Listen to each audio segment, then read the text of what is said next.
Good morning and welcome to the Saturday special of Dr. Lamba's Awakening Call. Muslims all over the world are celebrating Eid al-Adha, and non-Muslims I have seen are often confused by different festivals that Islam enjoins, but they have identical nomenclature. The reality is not that. Reality is majority of the non-Muslims use Eid only as Eid and not considering that this is just the first part of celebration. Eid can be Eid al-Zuha, Eid al-Fitr, Bakari, Eid al-Adha, and so on. The identical nomenclature is just the first part. Now, what is Eid al-Adha and why is it celebrated? And let me tell you one thing more. This Eid is also a celebratory aspect performed with Hajj and Umrah. Now, this Eid al-Adha is also called Eid al-Kabir, Eid al-Qurban, Eid al-Bayram, Eid al-Tabaski. Eid is basically festival, festivity, celebration. And Adha is sacrifice.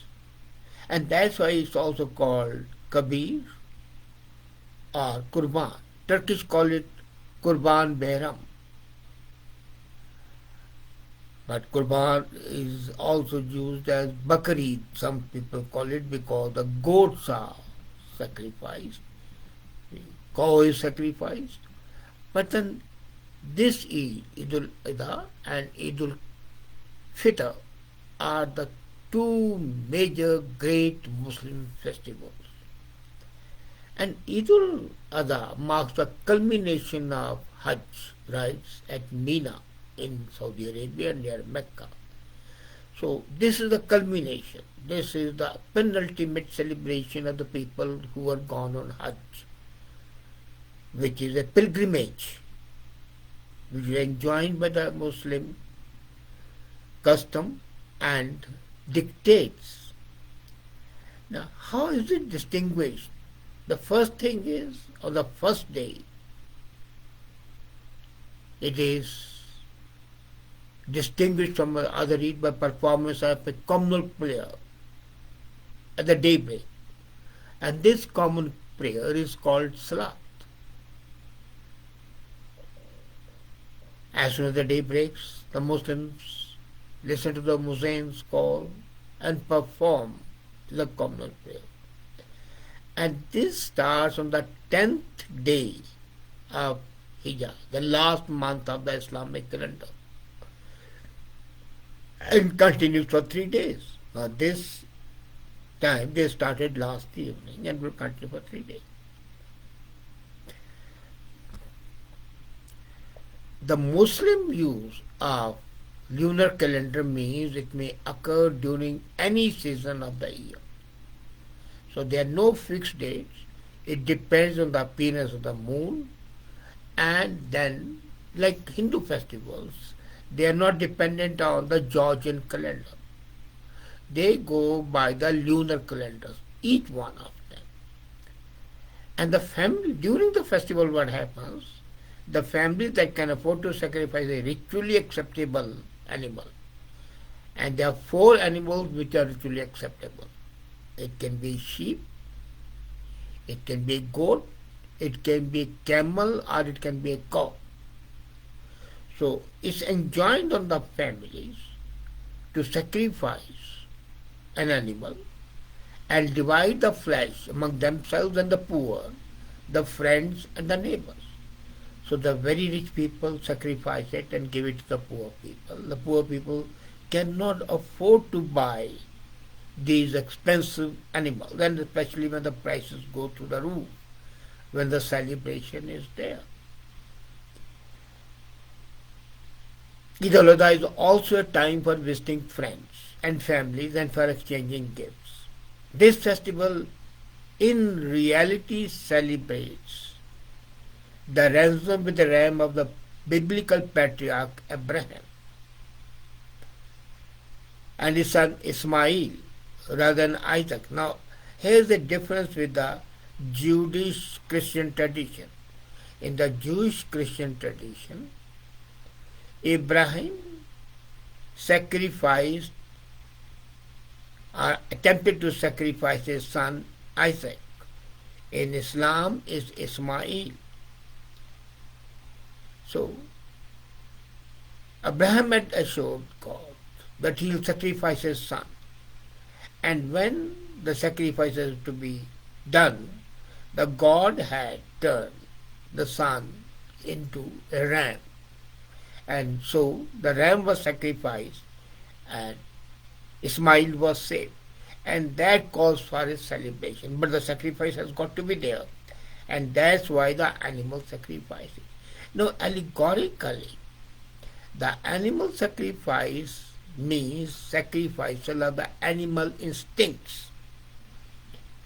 This fine nuance symbolized by the sacrifice of the animal is often forgotten. You know, when the people go and hide, they throw stones on the Saturn. But throwing stone also means throwing your evil deeds and evil thoughts and evil intentions. It's bidding goodbye to all of them and come back as a much better human being. This ritual is there in all the religions, that you sacrifice bad qualities, you throw them out, you bury them. And the celebration is meant to purify. Now this, as I said, comes at the end of the Hajj. What is Hajj? In Islam, Hajj is a journey undertaken, a pilgrimage to the Mecca, Mina, everywhere. And it is obligatory for every Muslim to make at least once in his or her lifetime. At least once. The people do it many times. And there are 5 pillars of Islam. And one of the 5 pillars is performing Hajj. A man who cannot, or woman who cannot perform Hajj, has no hope of redemption, are going into heaven. Now this pilgrimage rite, this custom, this tradition begins on the 7th day of the Dhu al-Hijjah. Dhu al-Hijjah is the last month of the Islamic year and ends on the 12th day. As I said, Hajj is incumbent on all Muslims who are physically and financially able to make the pilgrimage. But there is a condition that you will not perform Hajj if your absence will place hardship on the family. Now, here is something very, very clear. Prophet Muhammad laid a great emphasis on family as a unit, social unit, nomadic tribes as they were. Family and the clans were the binding factors. So he said, well, you have to perform the Hajj. But if in the performance of the Hajj you give trouble, or you are physically incapable, or your family constraints are there, or financial issues are there, then you need not perform this duty. You are absolved from that duty. And you can also perform Hajj by proxy. You need not go yourself. Somebody going can go in your place. Say, relation or a friend is going on a pilgrimage, so that person can stand in for you as well. Now this pattern of pilgrimage was established by Prophet Muhammad himself. There have been various variations, and the stringent former itinerary is not strictly followed by the mass of pilgrims, who frequently visit the various Meccan sites out of the proper order. The proper order is when you are 6 miles, that's 10 kilometers away from Mecca, you are entering the state of holiness and purity. It is known as Irahim. And then you change your dress. You don the Iran garments. And what is it? The garment consists of 2 white seamless sheets that are wrapped around the body, and women can wear the sewn clothes. Now, incidentally, doesn't it remind you of what happens in the Hindu temples? The men cannot wear the stitched clothes. They wear a dhoti. That's it. And dhoti is unstitched. The same is in Islam. Maybe seamless sheets signify purity and also care that your genitals are not seen. Now, in this period, the pilgrim can cut neither their hair nor their nails until the pilgrim rite is over. So, no part of the body, even inanimate like nails and hair, cannot be cut. You enter Makkah and walk 7 times around the sacred shrine called the Kaaba, the great mosque. Or kiss or touch the black stone, Al-Hajar Al-Aswad. It is in Kaaba, the black stone. You pray twice in the direction of Maqam Ibrahim and the Kaaba. Run 7 times around the minor prominence of Mount Safa and Mount Marwa. And the word 7 is very prominent. You perform it 7 times, you take 7 rounds, you run 7 times around the mountain. And on the 7th day of Dhul al-Adha, you are reminded of your duties.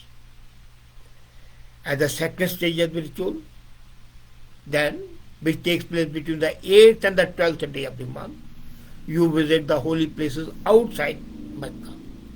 They are Jabal al-Rahman, Muzdalifah and Mina. And then the sacrifice of animal in memory of Abraham's sacrifice is performed. Male pilgrims' heads are then usually shaved. Female pilgrims remove a lock of a hair. Again, it resembles a Hindu tradition of shaving of the head. You go to Madurai, Ahadwar, and your head is shaven. Cleansing. And after the rhyme ritual at Mina, in which the pilgrim throws 7 stones at 3 walls, and these walls symbolize the devil. Earlier they used to be pillars, now they are walls. 7 stones are the 7 evils: greed, lust, pride, ego, and so on. And this is done on 3 days consecutively. Then you return to Mecca to perform the farewell tawaf. Tawaf is the circumambulation. You go around the Kaaba again and then you leave. About 2 million people perform the Hajj every year. Now that's important. And it's a unifying force in Islam. It brings the followers from all over the world over there. And once you have completed the pilgrim, you are called Haji or Haja. Haja is for the female. Now, if the pilgrim is performed properly, then you are absolved of all the sins and you are ready to enter heaven. Now, here is important. The Prophet's last pilgrimage, the 5th pillar of Hajj, was performed, and that's called Hajjatul Wida. This Hajjatul Wida was performed by Prophet's last. And as I said, although it's required to be performed only once in a lifetime, this is a all-encompassing act of worship, and people perform it many times. It was 632 AD that the Prophet received a hint from the God that he was about to die. Therefore, he announced his intention to perform the life's final pilgrimage, the Hajj, which is now known as Hajjatul Wida, the farewell pilgrimage. He asked everyone and his family to join them. And by this time, the whole of Arabian Peninsula was Muslim.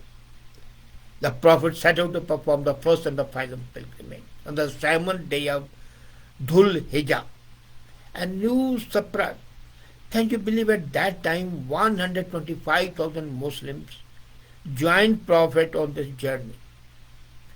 And when they were going to Hajj, on Hajj, traveling, during this pilgrimage, the God revealed to Muhammad the rules of the Hajj, and those rules are performed till today.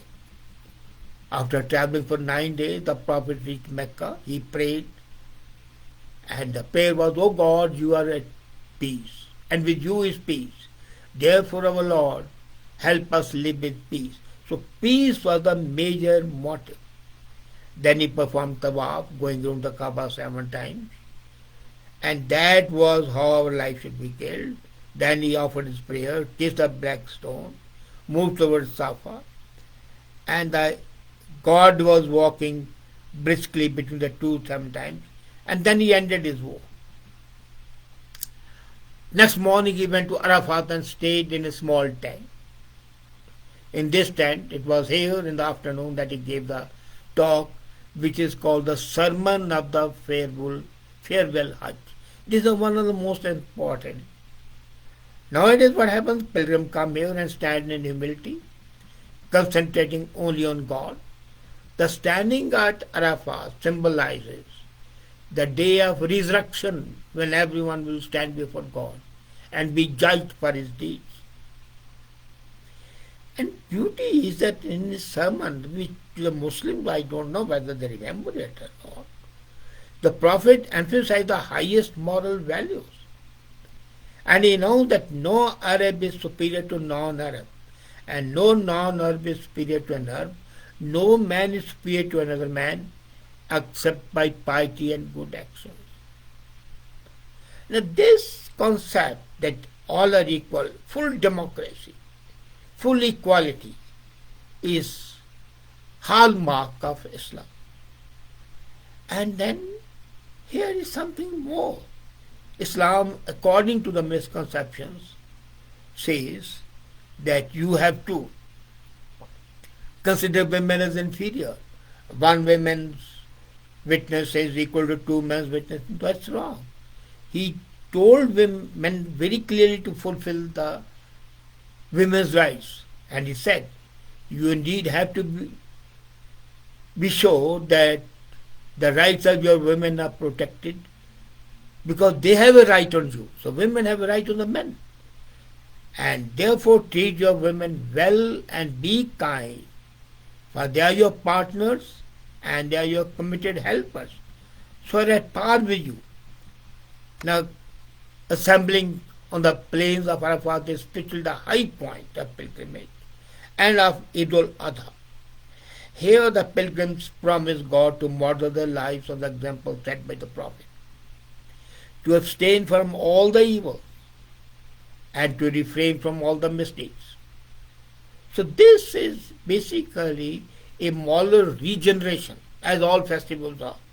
Honestly speaking, all religious festivals are supposed to be morally regenerating.